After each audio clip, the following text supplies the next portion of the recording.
This podcast is brought to you by Infinite Resources, a local staffing agency connecting diverse job candidates in central Iowa companies. Amplified. Hello, everyone. My name is Kenny Lilly. Thank you for tuning in to another podcast episode of Do the Math 24/7's Math Talk. I am very excited to have this guest today. How you doing, Ms. Tasha Zagarmi? I'm doing well today. Thank you for having me. Yes. And today we have a great episode. But before I get into our conversation, I'm going to first break down my company, Do the Math 24/7. So Do the Math 24/7 is a program. We have a character building program. We have an anti-bully program. We do public speaking. We have an apparel line. We have a podcast. And we also have action figures. Now, Do the Math 24/7, we are a community partner with Des Moines Public Schools, Ankeny Community School District. We're community partner with CFUM, which is Children, Family, Urban Movement, as well as Boys and Girls Clubs in Central Iowa.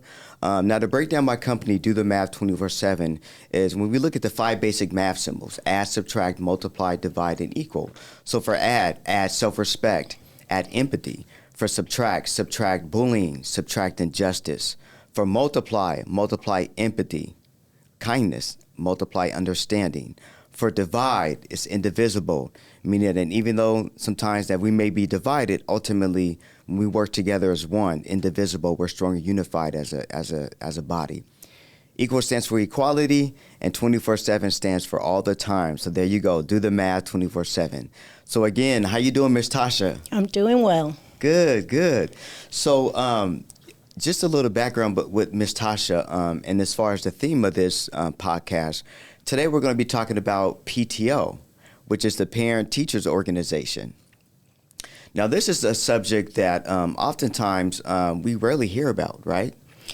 Yes, not many schools talk about it. Sometimes many families say they don't know who their PTO is, who the board is. There's bad stereotypes against PTO that keep parents from getting involved, like feeling unwelcome. They're not being inclusive. They're not setting times that can get many people involved.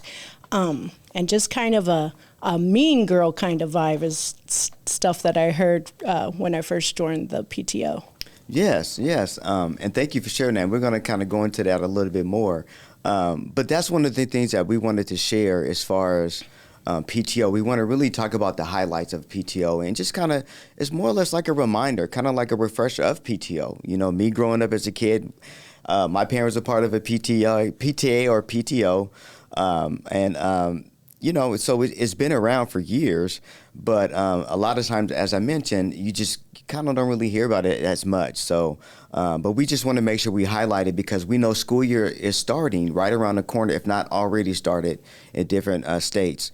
And we just want to make sure that as parents, as the community, we embrace the PTA and the PTO departments. We encourage them, we invest in them, and we just want to make sure that we be there for them, for that community, because ultimately they're helping out the students, right? They're helping out the community of the school. So, Ms. Tasha, first of all, let's break down the difference between PTA, which is the Parents Teachers Association, versus the PTO, Parents and Teachers Organization.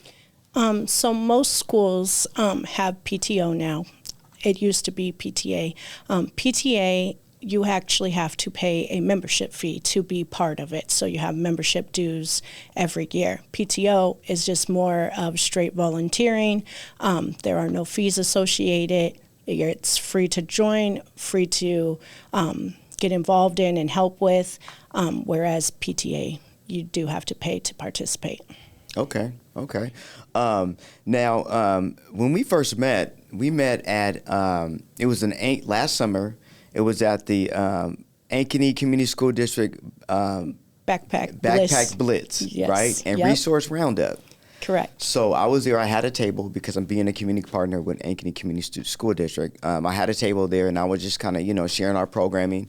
And our program was actually going to be at Northwest Elementary. So we started talking. He's like, hey, I'm the PTO president. I'm like, oh, really? PTO president? I'm like, really? Yes. So we started talking, and then you wanted to make sure that we connected, just to make sure that you can let me know as far as different events that's going on at your school, trying to get me into those programs, or different opportunities to where I can just have more of a face in the community at that particular school. So basically, so I can get into the school, right? Correct. And I appreciate that, and so through that.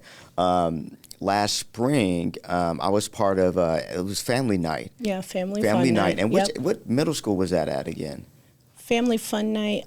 No, that was at our school. Okay, so that was at Northwest. Okay. Correct, yep. So we had Family Fun Night, and you allowed me to, you say, we went through all the rooms. You was like, Kenny, you got a selection of about 12 different rooms, because I got there early.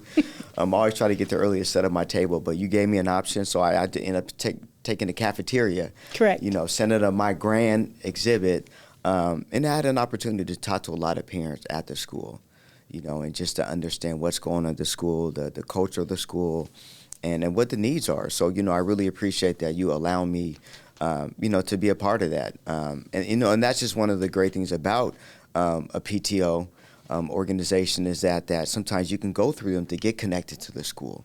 Oftentimes teachers and, or admin, they're busy, or, they may have certain organizations they already, tap into, they already connect with.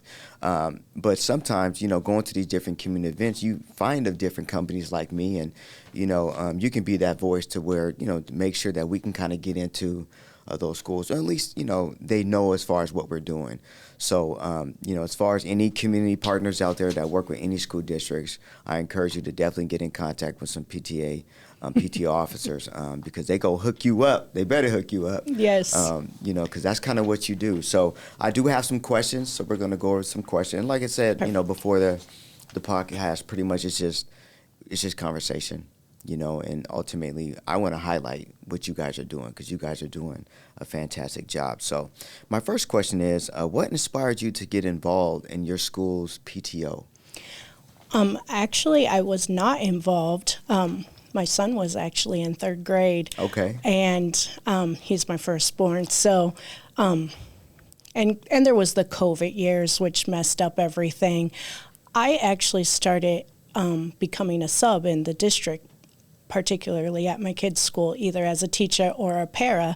And oftentimes when I would go there, I would notice, hey, why don't you have this? Or teachers would say, it would be nice if we had this. Or that same year, the district allowed kids to bring snack. And when I would sub, there would be like 6 to 8 kids that didn't have a snack, and there was nothing to give them.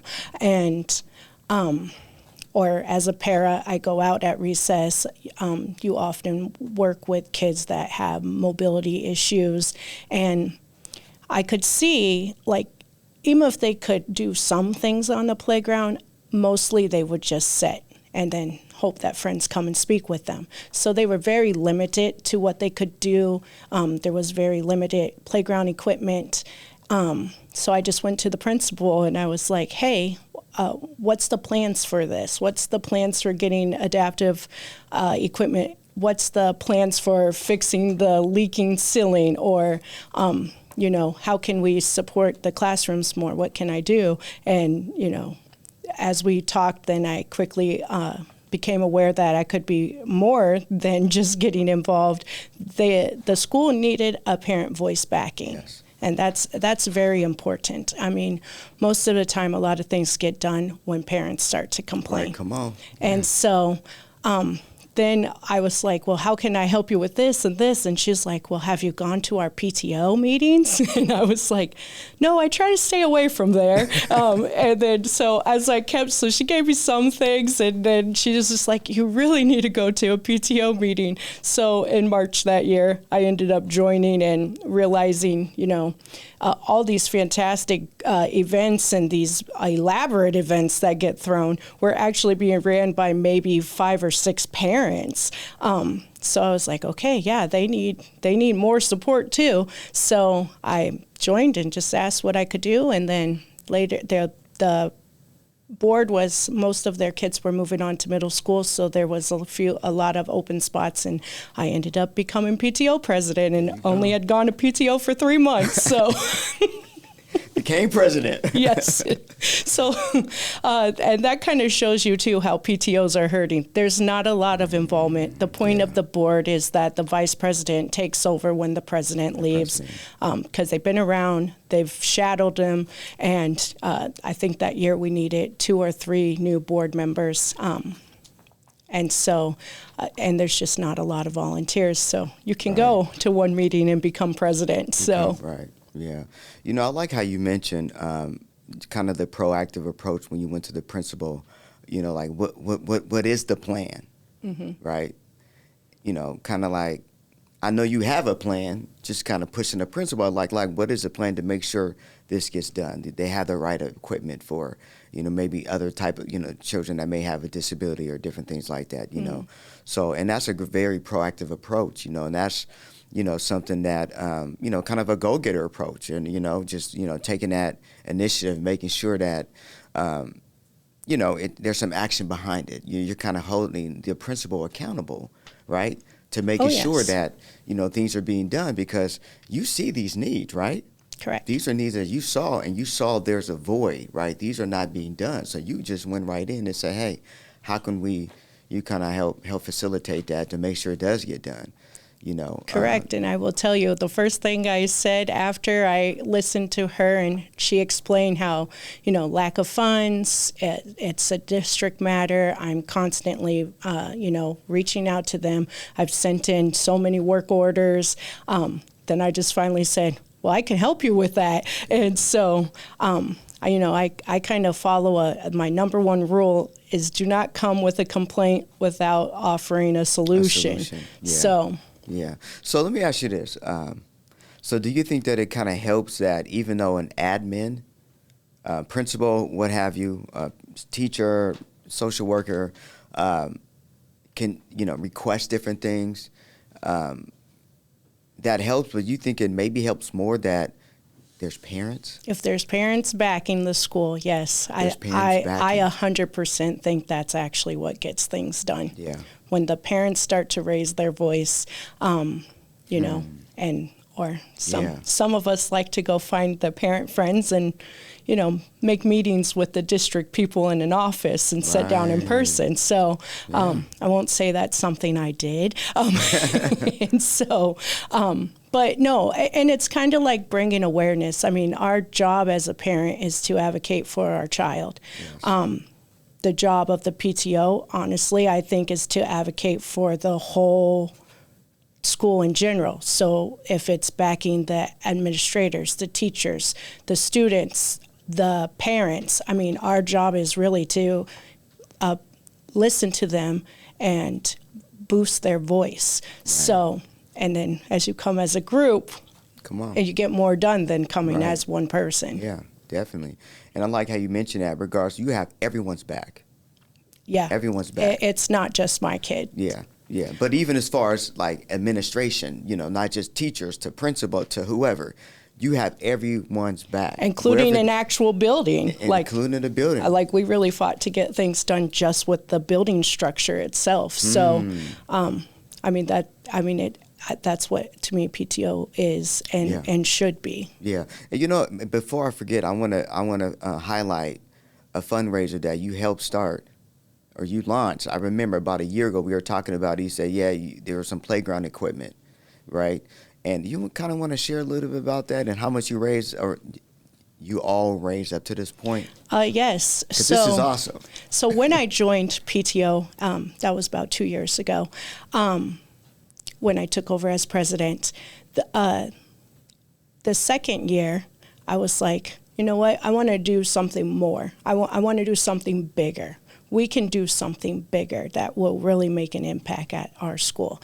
And so I went to my team and I'm like, let's just build an ADA playground that's inclusive to all. And they're all looking at me like, do you know how much money we raise and how much that costs? And I'm like, so I was like, I got a plan. So I really wanted, after the first year and going to meetings with the district and everything, to find a way to bridge the gap between the schools and the district.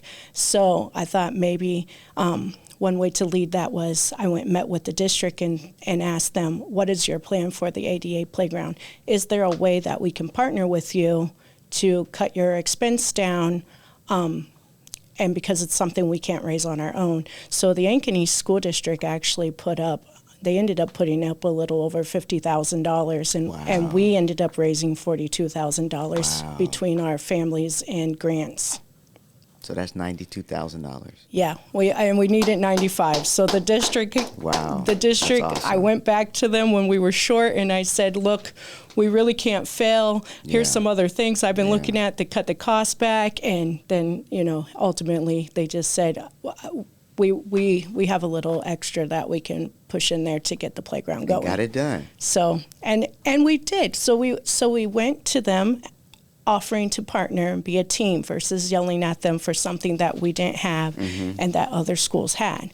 So and you had a solution. I had a solution, yes. And you got to think, yes, the districts get lots of money, but Ankeny is growing so fast, they have to do new builds almost yearly, on top of try to keep up with their old schools. So the districts, I mean, people don't believe it, they're kind of hurting too. They anything that PTO can do to help at their school will eventually, then that puts the funds back in the district. Maybe now they take that $42,000 and go put an ADA playground at another school or an outdoor classroom. So, I mean, we all have to work together as a whole, and not just parents and their students, parents and teachers. It's literally the entire district needs to help support each other. No, absolutely. And this question just came to my mind, but why is it important for parents, when they raise their voice, why is it important for them to have an action plan? I mean, you can't get anything done with a complaint.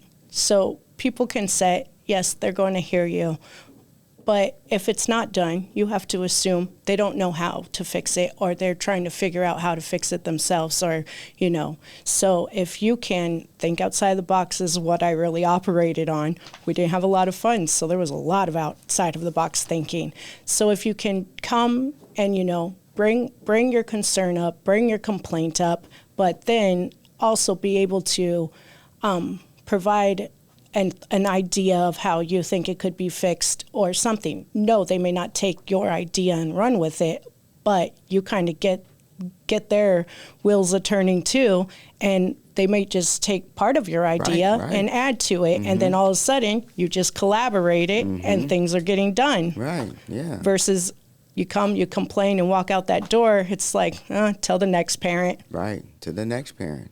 But you have a solution. You come with a solution that's more effective. Yeah. Right, and they take you more seriously. I mean, they should take you seriously regardless. I'm not saying they don't take you as seriously, but with an action plan, it's just an easier sell. Yeah. Right. Or I think of it too, like if you yell at your kids all the time, they eventually tune you out. Same thing. You go to your principal, you go to the district and complain all the time, they eventually tune you out. I mean, it's just how humans work. Humans work, right, yeah. You talking about me right now? No. No, I'm just playing. My son's actually only, he's 16 months right now, so we got a little time. We got him at Montessori school, so I haven't started, going hard yet, but I'm preparing. I'm going to make sure that, I have an action plan before I start talking, Yep. No, thank you for sharing that. So what role does the PTO play in shaping the school community?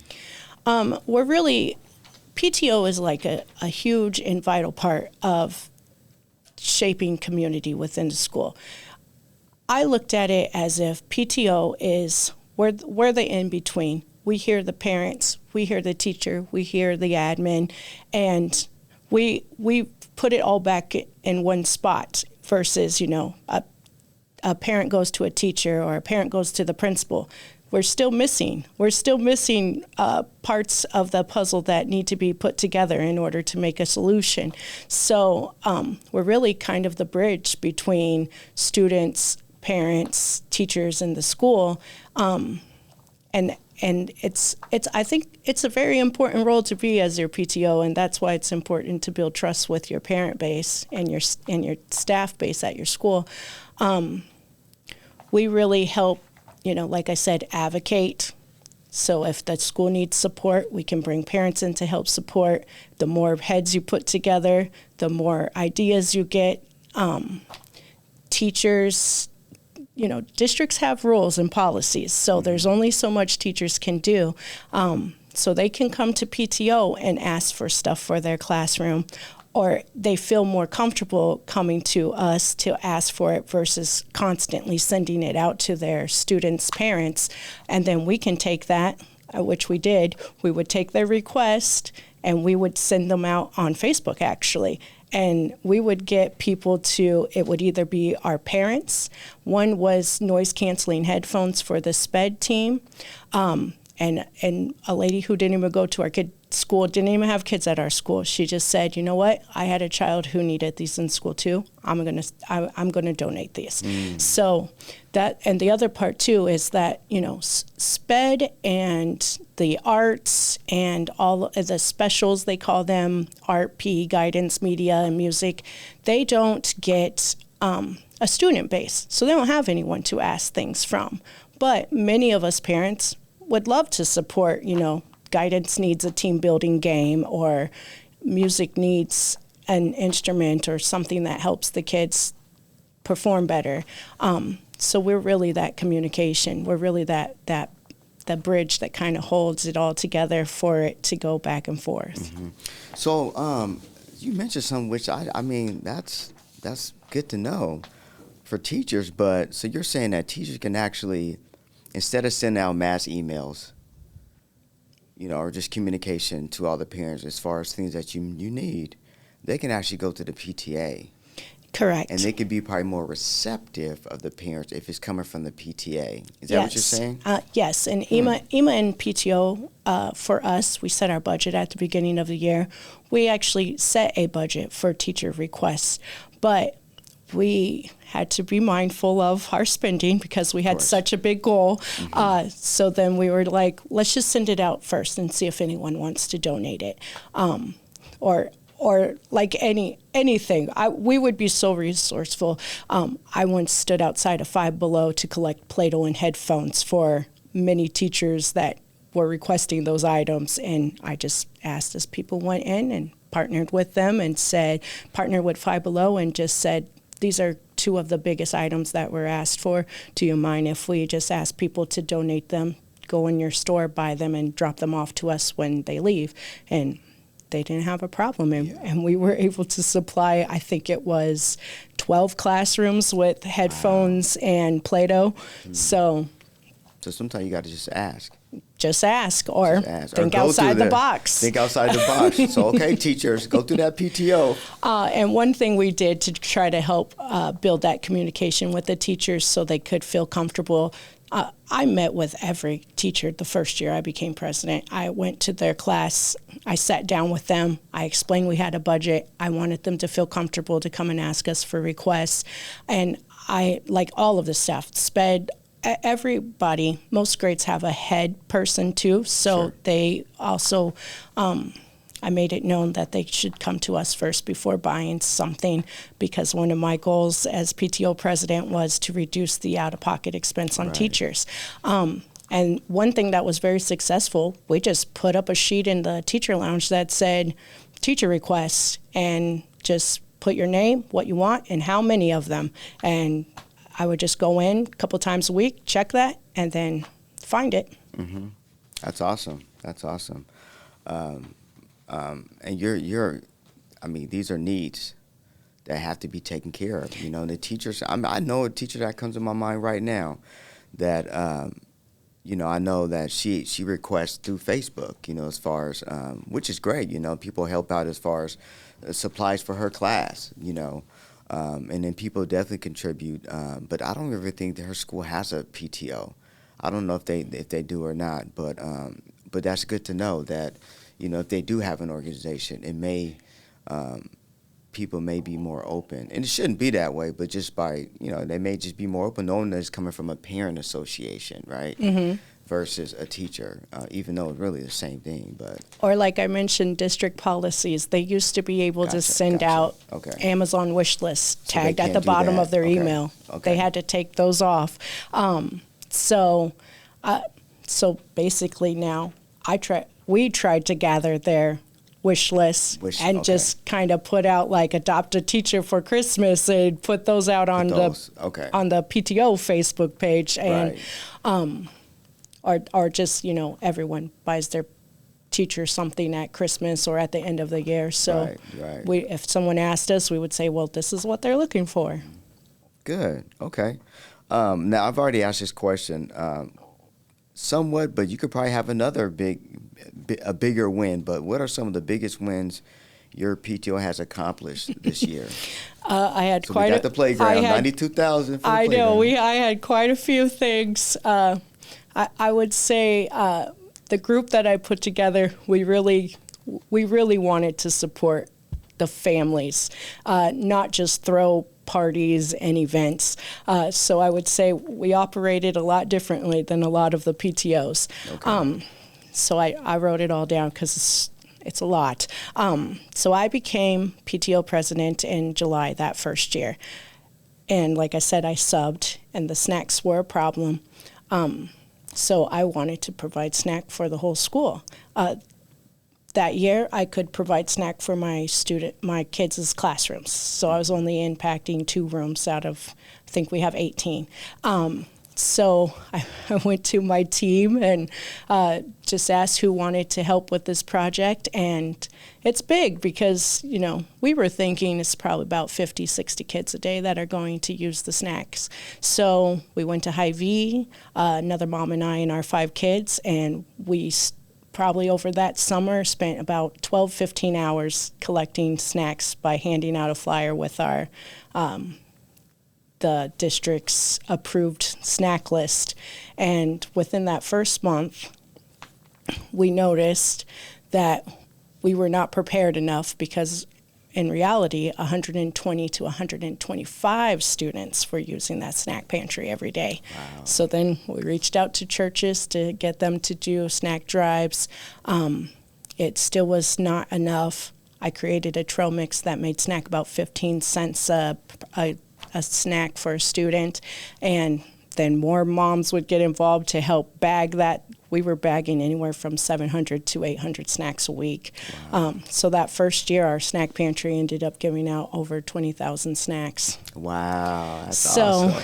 And I am proud to say, it's a lot of snacks. It is. And an interesting fact is, just how I got involved with the school social worker was, I was trying to find how many kids are on free and reduced lunch. Right. Because my first thought when we were allowed to bring snacks is, if you're not able to bring lunch, you're probably not able to bring a snack. Right. And the interesting fact after I collected my data was we had 123 students on free and reduced lunch, and I would just take that data to the churches, and we have about 3 churches that this is their 3rd year participating with us. This is our 3rd year that the snack pantry will be ran.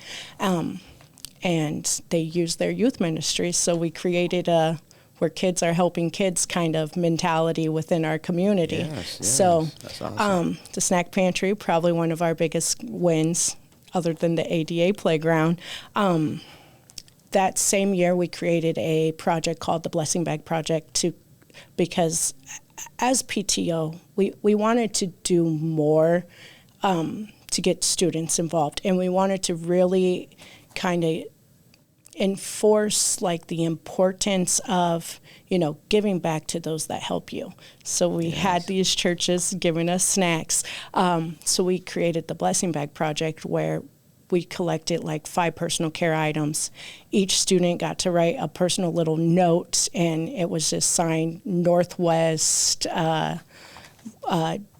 little jags with big hearts, and they would just draw a picture or write an inspirational message and stick it in this bag. And then what we did was we partnered with some of the churches also had food pantries, so we would donate these back to the food pantries, or Ankeny Service Center has about 3 or 4 nonprofits that help families. So that, that was very rewarding to see Yes. the students being able to do. They would get in an assembly line and fill that bag and put their little note in there, and we ended up donating 357 blessing bags that year. Wow. So that project continued on to the next year.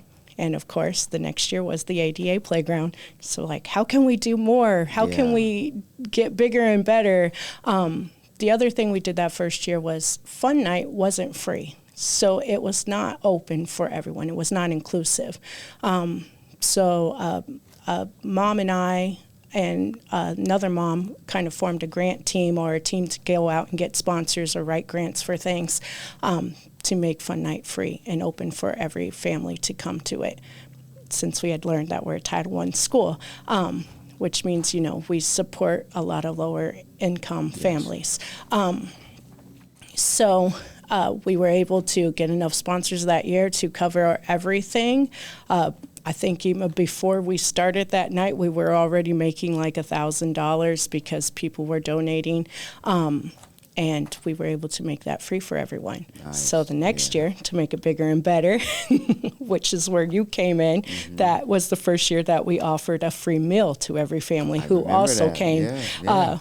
Which I was didn't get a plate. I was working, but still. a good thing that you picked the nice. cafeteria. It was in the cafeteria. Yep. Right, yeah. So we were able to get enough sponsors again to make it free and provide a free meal.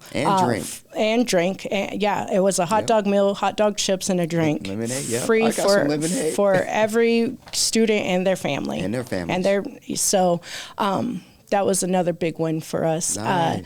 And then we continued the Blessing Bag Project. I worked with the school social worker to get a food pantry also put into after seeing how many kids were using the snack pantry, we wanted a food pantry into our schools. So we partnered with the Iowa Food Bank for that. And our Blessing Bags filled most of our shelves that year with the personal care products. That's awesome. So, when I arrived, a lot of reasons why we weren't raising a lot of funds, there wasn't a team writing grants. They didn't have the volunteers or the help for it. So that was one of the first things that I tried to establish was, okay, who wants to write grants? Who can write grants? Who can, right? So it was interesting. A mom came the night that I brought that up, and she's like, oh, I actually do that for another nonprofit. And then there was another stay-at-home mom that said, I can't make your meetings. I have my kids are too little still. I need to be home. But if you guys want to meet on Tuesday morning, I'll help you write grants too. So we formed that little grant team, and really we get probably 30% of our funds from grant writing. Wow. So those were our big wins. Yeah, that's a lot. It was a lot in 2 years. Yeah. My team, I was lucky enough to have a great group of moms and parents that kind of just jumped right on my crazy train and went with me. We couldn't have done it without all their support. Right. No, that's awesome. Thank you for sharing that. So now, what are some challenges you face as a PTO president, and how did you overcome them? A big challenge was Fun Night is a huge event. We run it like a carnival. There's a game in almost every room or an activity in almost every room, and we really could not get parent volunteers. We even tried to go with, they call them Silver Court. They're the high school students that need to get volunteer hours. We even reached out to them, and we still couldn't get volunteers for our rooms, which is how you came into play. I was like, okay, what kind of programs or businesses are out there that would, get you guys advertisement and put in front of the families, as well as operate our game rooms. So so it was a win-win situation.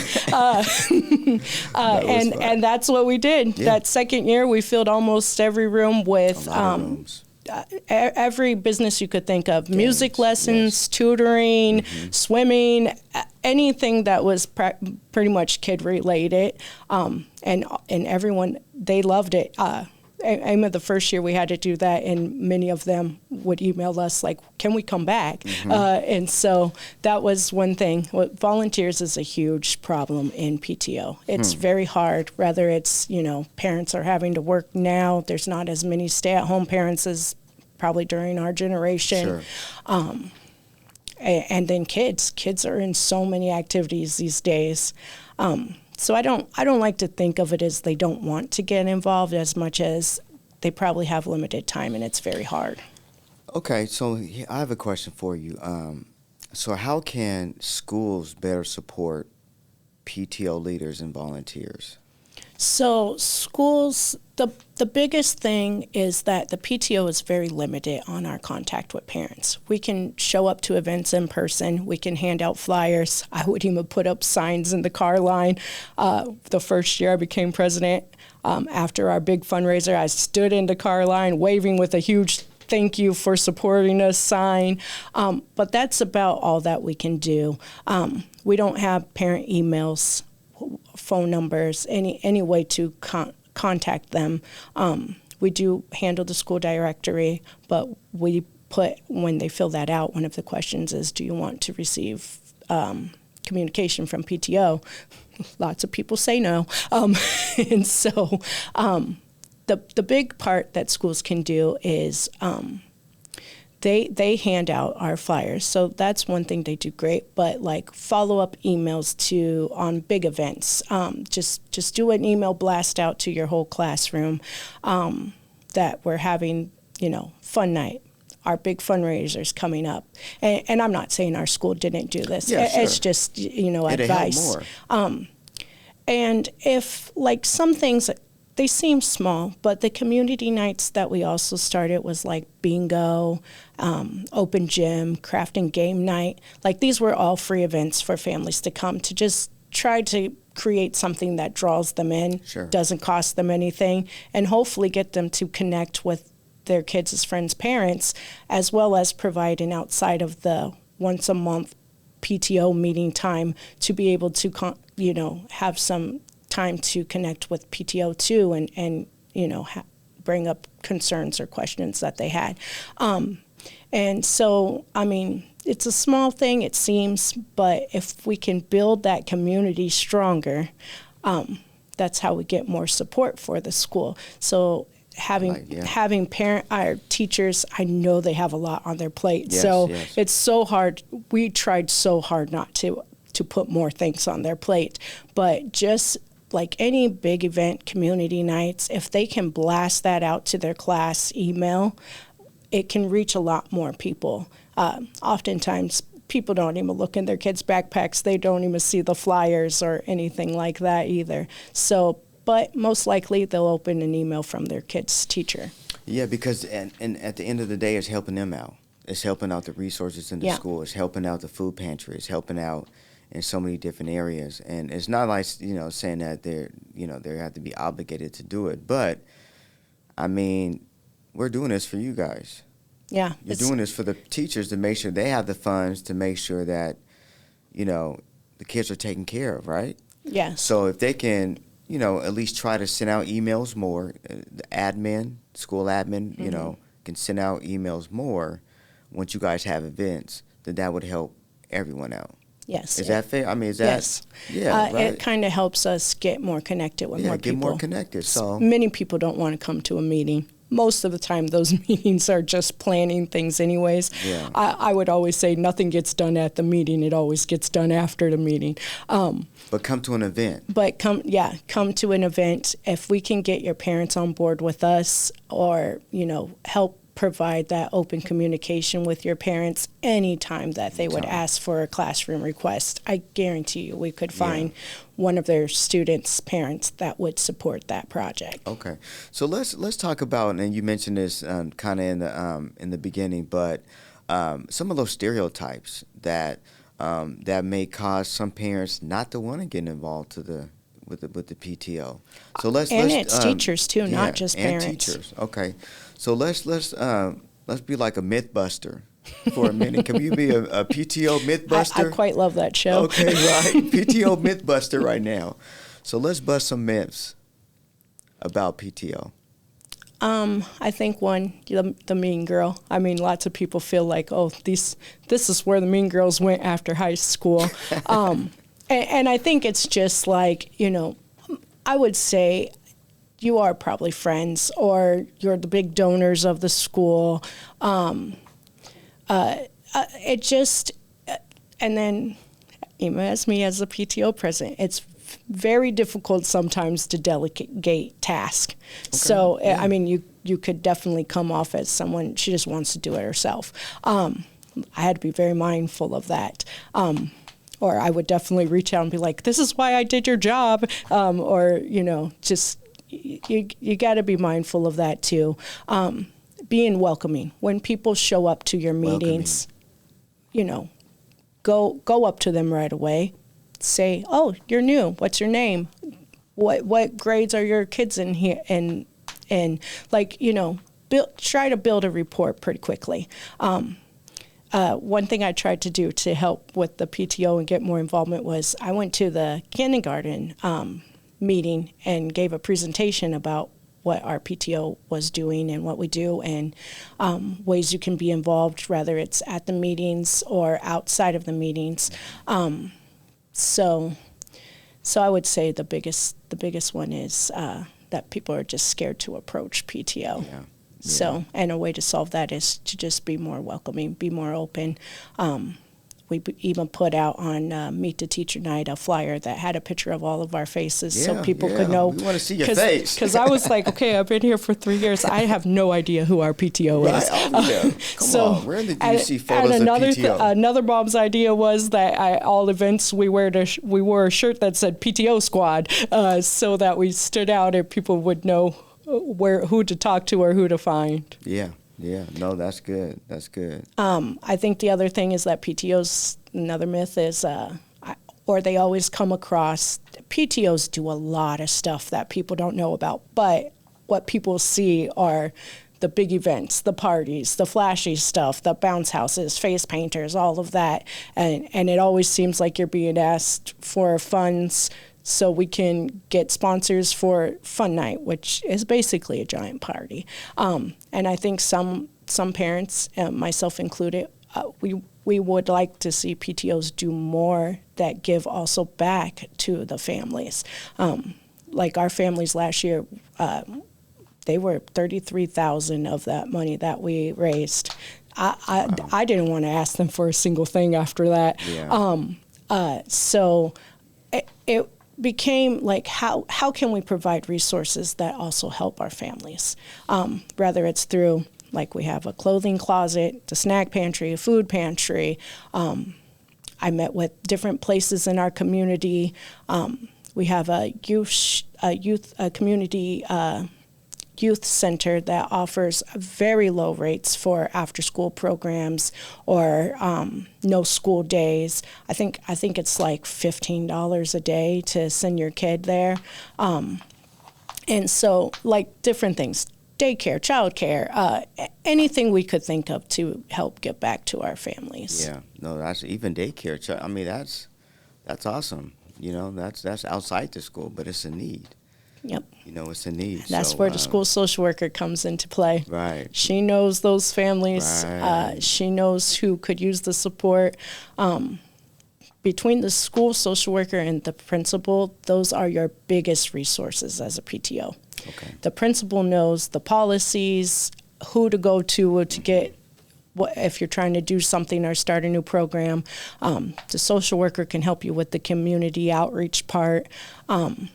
They don't breach any confidentiality, but they could say, you know what, we have a need for snow boots or gloves, coats, whatever it may be. They don't have to go into details, but they can tell you enough to where you can give me some coats, right? Yes, we need coats. Yep. So, okay. So this is kind of a fun question. What is your favorite PTO snack table treat? Well, I was a terrible PTO president and never brought one, but I would have said popcorn. Popcorn? Everyone kind of likes popcorn. It's, gluten-free, meets a lot of the dietary needs, so I would say popcorn. Okay, popcorn. Okay. So I know you guys have plenty of big events or just events in general throughout the school year. So, kind of a fun question too. What song gets you pumped up for a big event? Nobody better than Black Eyed Peas. Let's get it started. Okay. Okay, so that's what you pump it in the cafeteria before the crowd comes in. Yes. Okay, getting it ready. Got it playing in my earbuds. Right, you jamming. Yeah, yeah. Get your energy up, which you need. You need, right? Yeah. Come on. Yeah, that's fun. Any other songs? But that's your main one. Oh, anything from Black Eyed Peas. Anything from... I mean, even you got Pump It. Where is the love? No, that one's a little too slow for events. Right, okay. But it's a great song. Upbeat. Okay, yeah. I'm thinking about some high energy songs right now. Yeah, Pump It. Pump It's another one by them. Okay, good. So I kind of touched on this before. How do you make sure that every parent's voice is heard, especially when they can't attend meetings? That was part of building those free community nights of activities. Parents work. Our meetings were at 5:30. I think the first year they were at 6. But that's dinner time. It's elementary.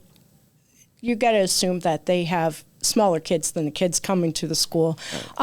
So community nights, like I said, I would stand in car line. I once walked the whole car line and tapped on windows. I don't know if I recommend that. Mm-hmm. That appears to be a napping time. And so just making yourself available, making sure people know who you are. Any event the district mm-hmm. did or the school did, we always had a table set up. Mm-hmm. Even the district had a booth at the farmers market.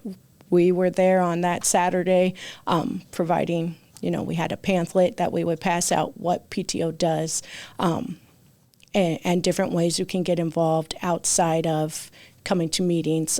Even simple things like collecting box tops, rounding up funds with our Walmart Spark Spark Good program. Even if it's just those small things, everything adds up.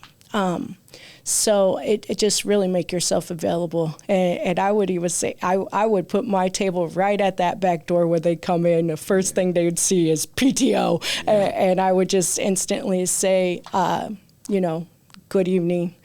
Do you know where you're going? I didn't try to sell pitch them. Yeah. Just, can I be of help to you? Do you know where your kid's classroom is? And then as they left, then it was, here are some of the things we do throughout the year. Would you like to take a look and see if there's anywhere you can help? So, got to be a little bit strategic. Yeah. But I would meet, I would just put it out there. I met parents at coffee shops. I met parents at the library. I would have phone meetings with parents. I wanted to, no matter how much of my time it used, I wanted to make sure people knew they could trust us and come to us with their concerns. Trust us, welcoming, feeling included, making sure their voice That was one thing heard. We did too, to be included. I went to the ESL team and the principal to find out we're a pretty diverse school actually for Ankeny. What languages are spoken in our school? Mm-hmm. And the principal was even she has some system that tells her, how many, mm-hmm. or, and the only other language we needed stuff in was Spanish. So I do not speak Spanish. I did not do well in Spanish class, but I would make these flyers up using Google Translate, and then my kids are actually best friends with a couple of Hispanic families, and my sister-in-law is a Spanish teacher. So I would shoot these out and go, does this read right? Does this read right? Yeah. And then we started providing all of our big or important things as much as we could in Spanish and getting those to those teachers. Okay. Thank you for sharing that. Just a few more questions. So what's something about being a PTO president that most people don't realize? The behind the scenes time. There is a lot of things. Like I said, I brought a lot of new things to PTO. Everything, even from starting up the snack pantry. Who do we need to go to get it approved? Mm-hmm. Who do we need to go to get the food pantry? I met with the playground guy for the playground, concrete people, every single person involved in that playground outside of my time. I didn't take one quote. I wanted 3 or 4 quotes because ultimately we're in charge of the money that the parents give us. I mean, we can't just, okay, someone gave us the money, we'll just take the first bid. It's our responsibility to spend it wisely and stretch it as far as we can. So, so many meetings with the district, meetings with the principal. I met with her, I think, once or twice a month, and just from everything. You have to make the flyers. You have to prep for the fundraisers. You have to set up for the fundraisers. You have to set up for the events. You have to tear down. This is all stuff that we maybe had a team of 6 people for. So I would say that was one of the things that I think people don't know is they assume at the meeting is what you do, or when they see the playground, they don't really know how much time was spent in getting that playground. Yeah. That's important because there is a lot that you do and that PTO presidents do. Members in general in the background that, of course, once we walk in, we see it grand, but I mean, there's a lot. It could be 3 months of planning. Oh, yes. Or I swear to you, everything I came up with landed on the legal table. Yeah. So it was a whole chain of people you had to go through to get something started. So let me ask you this. What is something that, and you can look at the camera, let's say if a parent that has an interest in maybe not necessarily joining the PTO yet, but they want to have more interest, how would you encourage parents? Because we know right now, the school year is getting ready to start, it has already started. Mm-hmm. So we know there's going to be events coming up. We got the fall events coming up. Those are the big fundraisers. Right, big fundraisers. We have Halloween, Thanksgiving. Yep. All those kind of events are starting to come up. We got open houses are going to still, happen. And I know a lot of times PTO they take care of finances as far as different things. Meet teacher night. For teacher night and open house. So for the parent that maybe have an interest but not necessarily know where to start, but just want to find out more, just kind of curious, how would you motivate them to at least start? I would say if, not coming and sitting in a group setting is, it's not for everyone. Not everyone enjoys that. One thing is, every PTO usually will put out their calendar events for the year. If there is something on there that you see that intrigues you, ask your teacher for the PTO email and just reach out and say, can I help you with this event? Is there something I can do? If you're a stay-at-home mom with babies, just say what that is. I had single working moms getting donations from the grocery stores, writing grants at home for stay-at-home moms. I had another mom who actually worked at the school, so on her break she would count all the flyers and put them in the teachers' mailboxes. There is so many little things that people can do. It can be just something as simple as setting up for the conference meal, coming back and tearing down from conference meals or teacher appreciation, helping out. We try to run 2 or 3 student service projects. Maybe you just want to come and be a volunteer that day to just kind of monitor, like our blessing bag project. We had parents at each table of item to make sure kids only put one or took one. And one mom sat there and zipped up every single bag, bless her heart. And so there's always small things you can do to get involved without fully jumping into PTO. And I guarantee you, if you reach out and say, I want to help with the JAG jog or the fun run, most schools call it, we have to usually get there like 6 o'clock in the morning, set up this track outside, make sure every station is set up. So you can kind of pick and choose your involvement and how much you want to be involved. And I'm glad that you shared that.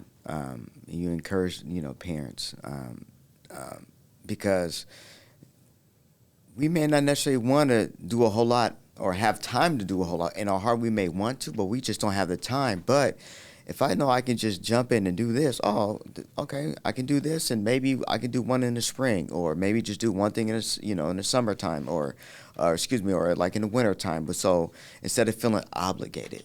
Yep. Because again, you may want to, right? Yeah. I think parents want to. And just because you help once, they just don't have the time. Yeah, and just because you help once, we're not expecting you to come back to every event.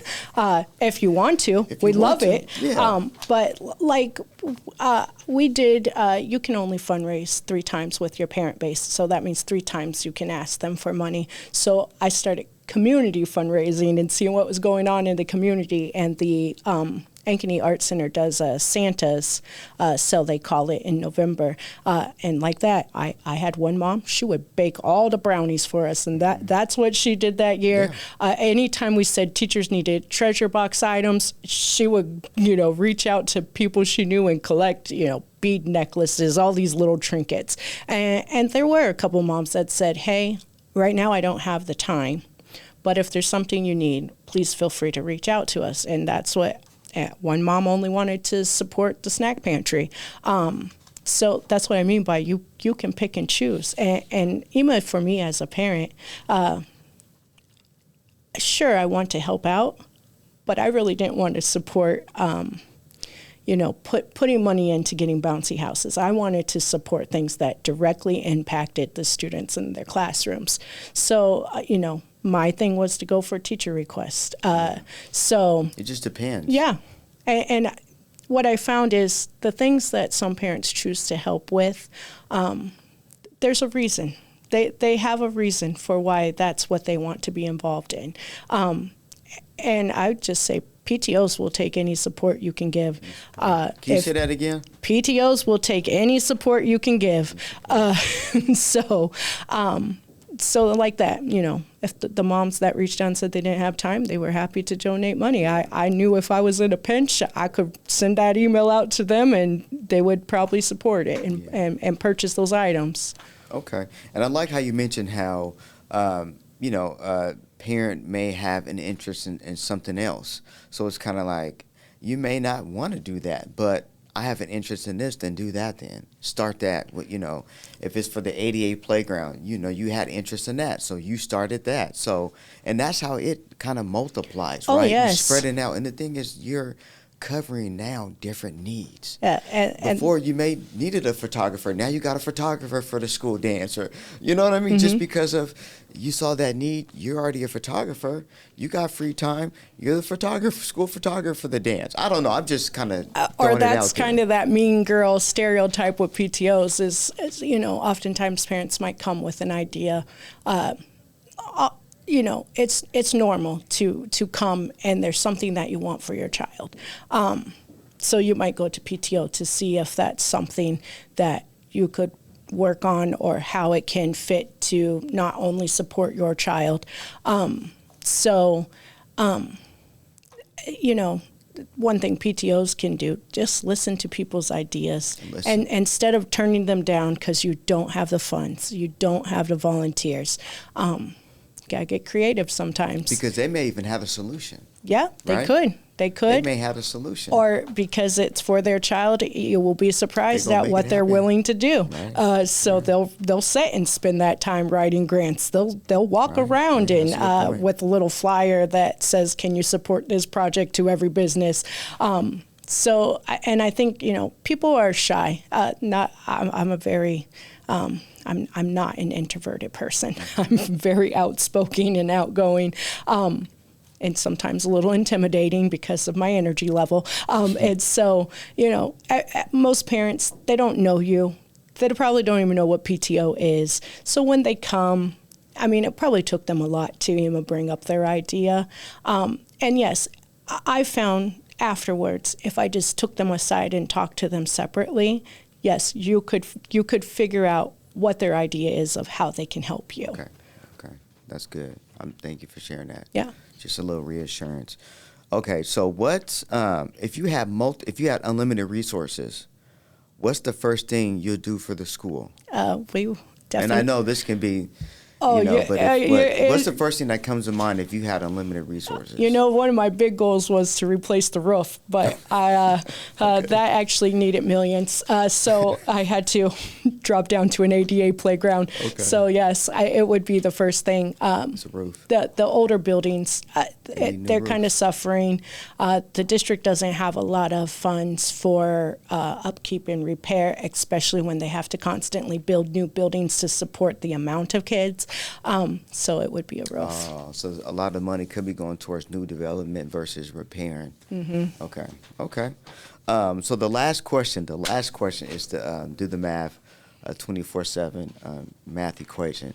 So, and this could be as far as personal or towards anything, you want to talk about PTO or just anything. But what is something that you can add or we can add and we can subtract and then multiply, and by doing it, that would equal to what? And any math equation is totally up to you. So, I'm not probably going to say this as well as you do, but I would go with add support, subtract negativity. Multiply the number of bodies. So bring a friend, and have that friend bring a friend. Right. That gets to volunteers, which ultimately, in the end, we're all going for one thing. So it's going to equal to making sure that our children have what they need in their classroom to reach their highest potential. There you go. I like that. I tried. Thank you for that. Yeah, I like how you mentioned the ultimate goal is to make sure that, kids succeed. Yeah. And these are the resources that's going to help them succeed. And every student needs something different, and every student's success looks different. Yeah. And it's important, again, the reason why I wanted to have you on the show, because school year is right around the corner, and we need to know, even as a community, we need to know more about PTO and what's going on and how we can help with the funds or helping out different events, or whether it's volunteering, whatever we can do to help, the parent-teacher organizations. I mean, because it's still going back to the kids at the end of the day. It's just Correct. A different entity, right? Correct. That is helping out the kids. So, I don't know if that's something that maybe down the road, maybe you guys can voice more on social media, or just kind of reaching out more to the community too, because absolutely. We're out here, Every time we were running something, whether it be just a restaurant night, the Santa Cell event, going to be at the tent at the farmers market, everything that we put out was then posted to Ankeny Peoples, what we call, that's the whole community. Okay, and they helped out. And one thing too, I know that people are really partnering with churches because the whole, religion in schools, but, partnering with them, part of a church's way in their belief is to figure out how they can help the community. So many of the churches that I met with, they said, thank you for calling us. Thank you for reaching out to us. We've been trying to figure out what's going on in the school district and how we could support it. And, they also many churches helped us collect our personal care items for the Blessing Bag Project. And the churches, we haven't spent a single cent on that snack pantry, even though we give out thousands of snacks a year. That's a blessing. So it works. Just gotta it ask. works, and it's a fantastic way. They're just donating a product. What they teach their youth groups that do this, one church likes to partner it with Noah's Ark, and they have this boat, so they try to fill the boat. But they're not forcing their religion on us. They're just doing what they want to do, which is serve the community. Serve the community, right. So, no, thank you. And I really appreciate you, what you do as far as, helping out students in general, education, and just making sure that all students succeed, not just, focusing on your kids, but overall that all kids succeed. So I definitely appreciate you being on the show and you, just how we connected and, you trying to get me into different schools and making sure that more parents know about Do the Math 24/7 in Ankeny community, because I'm new to the school district versus in Des Moines Public Schools. So, thank you for the opportunity just to, let me get out there and just, share what I'm doing. So, because that's what I want to do. I want to be more an Ankeny school district. Yes. And because it's needed out there. Anti-bullying is definitely needed in the Ankeny school district. Discussions on self-respect, leadership, empathy.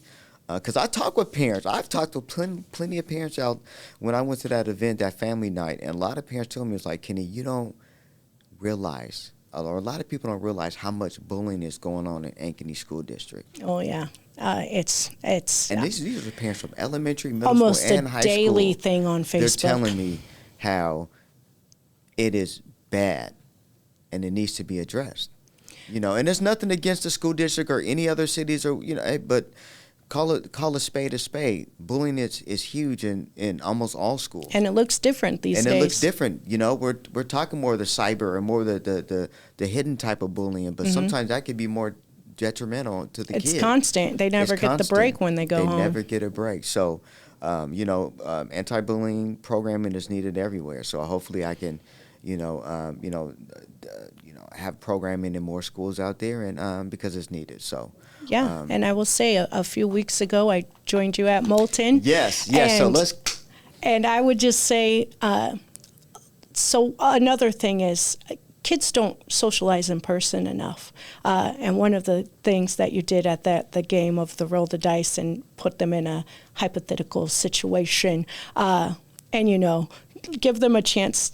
What is the best answer? Of course, some of them might say something negative at first, but you quickly redirected them and okay, well, what else could we do? Right. And that's what kids need more of. They don't have the practice anymore of how to get out of situations. They don't have the practice of, I do like this person, but I don't know how to stop them from bullying my other friend. Right. So, and that was something that your program did was, get the kids thinking. Let them be able to have,